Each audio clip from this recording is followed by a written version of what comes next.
me fait penser au premier Grand Prix de la saison, c'est l'ouverture du championnat ici.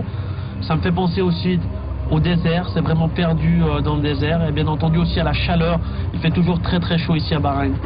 Bahreïn, 6,3 km, 49 tours, 308 km au total, 4 longues lignes droites, 6 virages lents, 3 zones idéales de dépassement.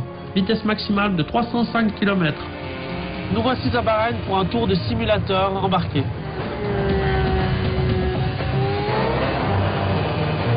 Très très longue ligne droite ici à Bahreïn avant d'arriver dans un très gros freinage. Important de bien décélérer. La réaccélération est un petit peu difficile avec ce petit gauche qui suit, où là on a tendance à beaucoup perdre la voiture. Les bordures sont très très hautes, donc c'est vrai que c'est pas facile à piloter. On arrive maintenant dans le 4e virage.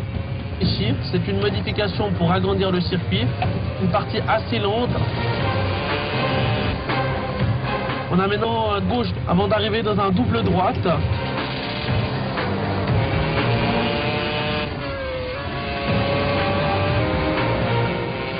On a un autre gauche. Ensuite, on a une section rapide ici sur l'ancien circuit avant d'arriver dans une épingle qui est là, donc c'est très difficile. On a des possibilités de dépassement ici. Les bordures à l'extérieur sont très très grandes, on peut vraiment les utiliser. Maintenant on arrive dans un gauche suivi d'une épingle à gauche très difficile. On a tendance à bloquer énormément la roue avant gauche. C'est pas facile à piloter.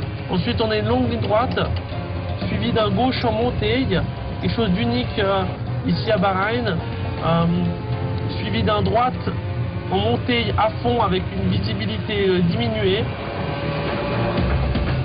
Mais c'est vraiment un endroit que j'adore ici à Bahreïn.